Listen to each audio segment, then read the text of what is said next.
Good afternoon, this is Phil.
Who just joined?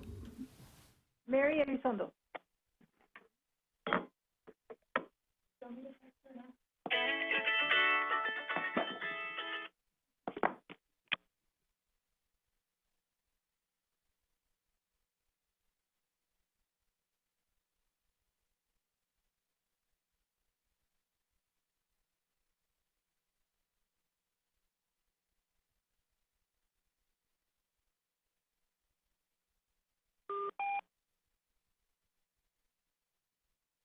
Who just joined? This is Phil Rhodes. Bill and Mary Elizondo on the line? Yes.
Hey, y'all, it's Mike Reeser. Hi, Mike. Hi.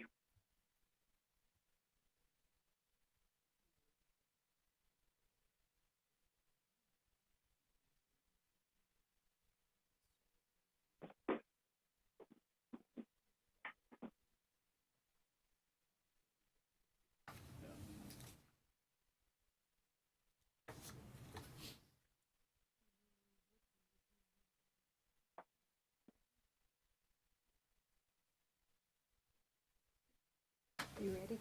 1 o'clock. Okay. The Community and Technical College Formula Advisory Meeting is called to order. I am Dr. Pamela Anglin from Paris Junior College, serving as chair. Please be advised that this meeting is being broadcast over the internet and recorded, so I would ask all attendees to silence your cell phones. For those attending via teleconference, please mute your phone until you are ready to speak. Thank you. Mr. Gilmore, will you please call the roll? Ms. Terry Crawford? Here. Dr. Maldonado? Here. Dr. Brent Wallace? Here. Mr. Patrick Lee? Here. Mr. Richard Cervantes? Here. Ms. Mary Wicklund? Has not joined yet. Mr. Yiannopoulos? Here. Mr. Reeser? I'm here. Dr. Riza is not here. Dr. Anglin? Here. Dr. Phil Rhodes? Here. Dr. McMillan? Here. Ms. Elizondo? Here. Okay, great. Thank you. Thank you all for joining the meeting today. We have a quorum. As a reminder, members on the call are permitted to vote. Item 2 is consideration and approval of the minutes from the December 4th, 2019 meeting. The draft meeting minutes were included in your meeting materials. Do members have any comments, questions, or corrections to the draft minutes? I would move to accept as presented. Second. Dr. Wallace has made a motion to approve, and Mr. Yiannopoulos has seconded. All those in favor say aye. Aye. Aye. Aye. Those opposed, same sign. Minutes are approved.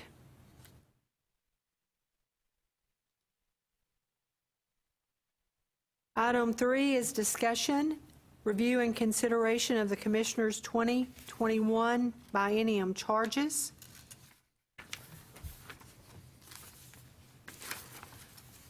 We're going to look at Charge 3 first, which is study and make recommendations on the efficacy of critical need fields as they relate to contact hour and success point funding. We were to review the draft recommendation provided in the meeting materials relating to Charge 3, which is to recommend changes in critical need fields as it relates to contact hour and success point funding. Dr. McMillan, do you have any comments?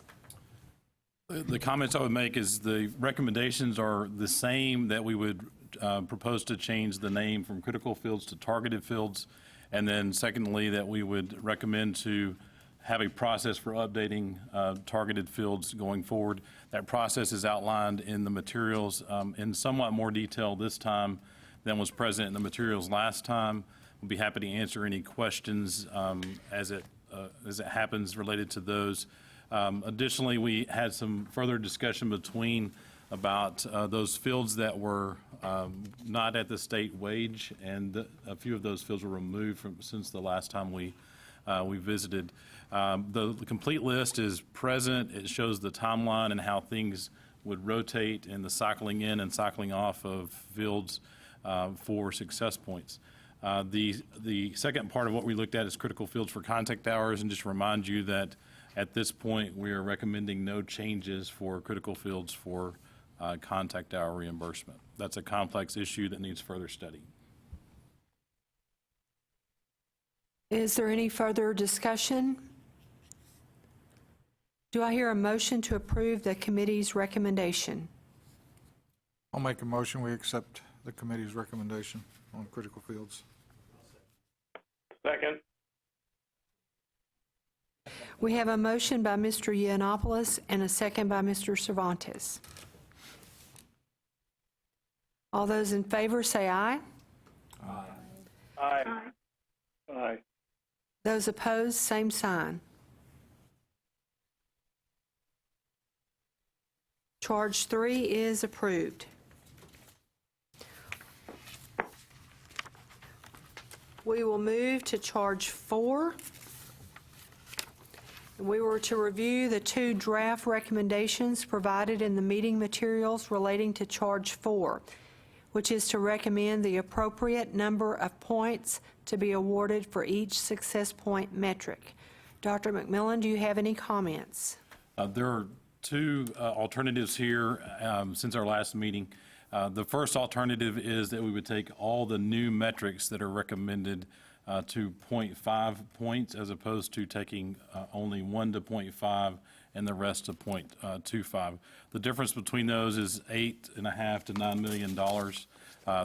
Those details are in the packet as it exists. I did have some questions earlier about academically and economically disadvantaged, more about economically disadvantaged, and people wanted to know where we landed on that. We went back to what data we have available, and Julie, you'll have to make sure I say this correctly, but it is Pell students who've received Pell Grant, and it's at the time of the points received, looking back 10 years. There are there's one exception to that makes sense, the co-enrollment. That measure only goes back 3 years in total, and so from a co-enrollment perspective, that one is only a 3-year time frame, and that applies for the academically disadvantaged as well.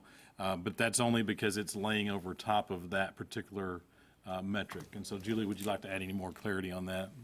Yes, you've got that correct in terms of the economically disadvantaged. In terms of the academically disadvantaged, the way that's determined is if someone, when their first time in college, were determined to be academically that not to have met the TSI, then they would fall into that bucket. So we really just base that on when we've got the first time in college flagged for that student, we look to see if they were ready or not. So that would be true for the co-enrollment students as well as for the other populations. So as we get closer to the recommendation and the execution, we're really getting closer to what data elements are and how we actually execute that. The intention under economically disadvantaged is if there are additional data that are available or are reliable that the coordinating board is able to access, we would encourage that, accessing that, because that's important to us. The Formula Advisory Committee, the TAC Metrics Task Force looked at this, and then we sent out a vote on this, and their recommendation between the 2 is for the 0.5 for all the metrics. Now, want to make sure we're clear. The alternative 2, all that was done there was taking dual credit to 0.5, which was what the committee approved last time. And so through additional work from the Metrics Task Force, we have alternative 1, which takes all of those to 0.5. So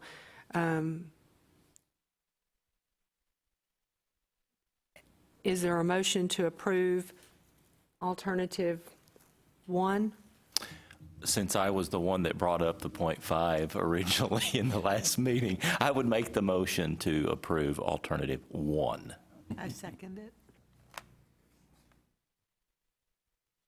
We have a motion by Dr. Wallace and a second by Mrs. Crawford.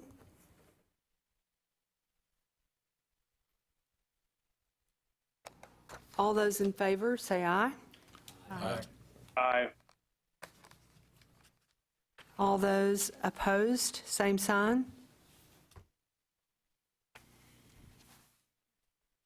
Then we're unanimous on alternative 1. Did I have any abstentions? Then it's unanimous on alternative 1.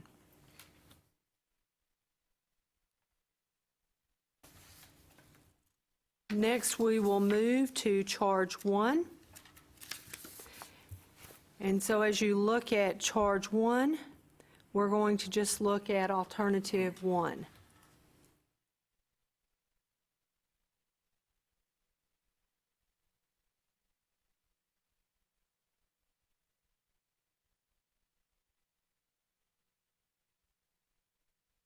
So in alternative 1, we would core operations increase to $2 million per college for a total change of $32 million.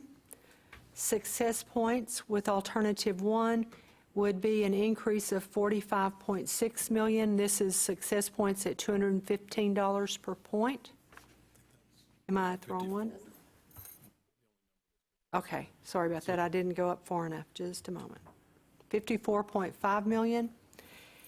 And then contact hour funding, the committee gave me some discretion last time, and we've moved this from $5.44 to $5.83, which would be an overall increase in contact hour funding of 7.7%, or $118.5 million. So moving towards a $6 contact hour rate, but looking to kind of go along with the growth over the years. And then the Bachelor of Applied Technology, a $0.6 million increase to that just based on growth, same rate. So a total change of $205.6 million, or 11.2%. Any discussion on where the formula in Charge 1 ends up with the other recommendations being approved?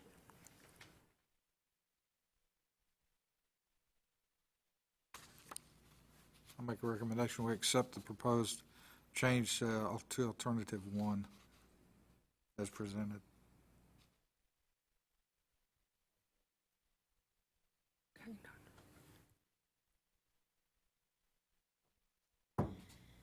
We have a motion by Mr. Yiannopoulos and a second by Dr. Cervantes. All those, Mr.? Okay. Now, we're going to get... All those in favor say aye. Aye. Aye. Okay. Those opposed, same sign.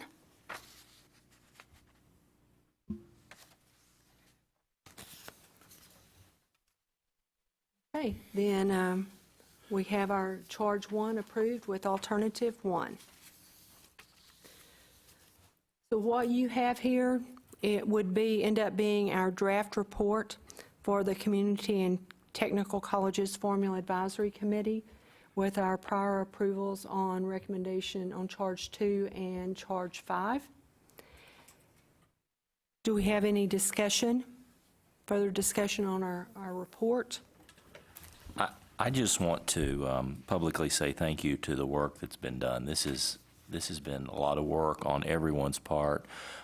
Roland and Julie both, Jeremy and his, heavy lift on working with metrics, task force, and everyone. And I don't think people may realize the intensity of that work to get to this point. So I just want to say thank you. That's not so much a comment on the report itself. I think it's brilliant, but I just think people need to realize how important it was and the effort that they did. So thank you all for your work on that. Thank you. Yeah. And I've served on this committee a number of years, and I would say the work that's been done this year surpasses the work that's been done in any prior year. And so I just want to thank Julie, Roland for gathering data for us, because we have had more data available to us than we've ever had before. And I think our recommendations going forward are truly data-based, and a lot of thought has gone into them, and a lot of work. So thank you all very much. Thank you, and I just also would like to publicly thank Dr. Chelsea Moore, who's someone on our staff who works with the workforce data and has been very helpful, and also Diane Ergel, who has run Success Points in numerous different ways for us to review this. So many thanks to them as well. Thanks. So do I hear a motion to approve the committee's final report with Alternative 1? So moved. Was that Dr. Rhodes that seconded? Yeah. Okay. So motion by Mrs. Crawford, second by Dr. Rhodes. All those in favor say aye. Aye. Aye. Aye. Those Aye. opposed, same sign.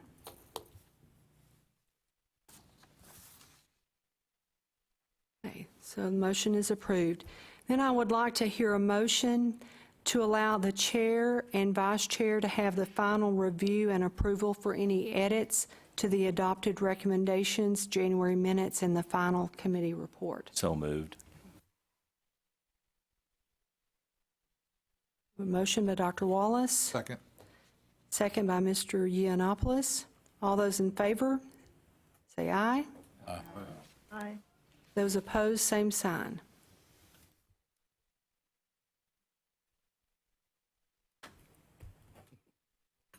Again, I want to just say a huge thank you to everyone on the committee and to the folks at the coordinating board for doing so much work in January meeting, and we've met our deadline. So Thank you. I'd like to thank the committee members on behalf of the coordinating board because you really made it easy for us to assist you. So we really appreciate all of the effort there as well. Thank you to all of you. if there's nothing else, do I have a motion to adjourn? I'll make a motion, we adjourn. And a second? Come on, Brent. Second? Okay. All those in favor, say aye. Aye. We stand adjourned.